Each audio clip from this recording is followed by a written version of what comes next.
பகவதி அம்மனை தரிசனம் பண்ணிட்டு லஞ்சுக்கு பக்கத்தில் எங்கேயாவது சீ ஃபுட் ரெஸ்டாரண்ட் இருக்கான்னு கூகுளில் சர்ச் பண்ணப்போ கூகுள் எங்களுக்கு இந்த ரெஸ்டாரண்ட்டை சஜஸ்ட் பண்ணுச்சு.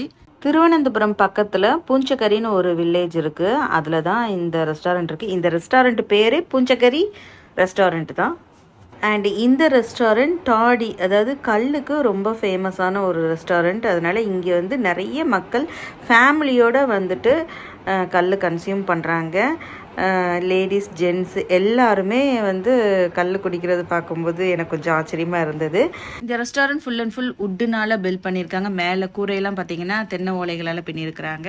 அண்ட் ஒரு சின்ன பாண்ட் மேலே பில்ட் பண்ணியிருக்கிறாங்க. ஃபேமிலி ரூம்ஸ் எல்லாம் கூட இருக்குது, அதாவது ஃபேமிலி டைனிங் ரூம் இருக்குது, அது கொஞ்சம் க்ளோஸ்டாக இருக்கும். இது வந்து காமன் டைனிங் ஏரியா.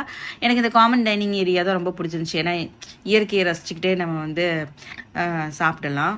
அடுத்ததாக இந்த ரெஸ்டாரண்ட்டோட சிக்னேச்சர் டிஷ் என்னென்னு பார்த்தீங்கன்னா தென்னங்கல்லா பனங்கள்லாம் தெரியல, இந்த கல் கன்சியூம் பண்ணுறதுக்காகவே நிறைய பேர் இந்த ரெஸ்டாரண்ட்டுக்கு வராங்க.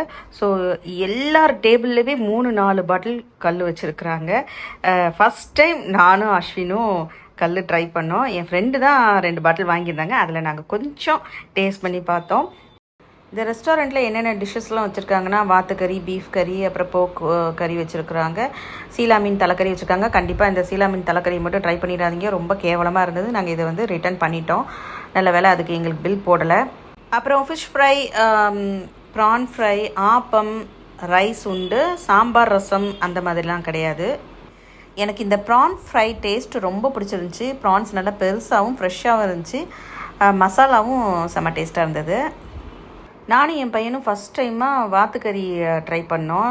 அந்த கிரேவி வந்து நல்லா டேஸ்ட்டாக இருந்தது. அதே மாதிரி கறியும் நல்லா சாஃப்டாக வந்திருந்தது. அதுக்கப்புறம் கறிமீன் ஃப்ரை, அதில் ரொம்ப மசாலா இல்லாமல் அதுவும் நல்லா இருந்தது. தென் போர்க்கு பீஃபெல்லாம் கூட டேஸ்ட் ரொம்ப நல்லா இருந்ததுன்னு கூட வந்திருந்தவங்க சொன்னாங்க.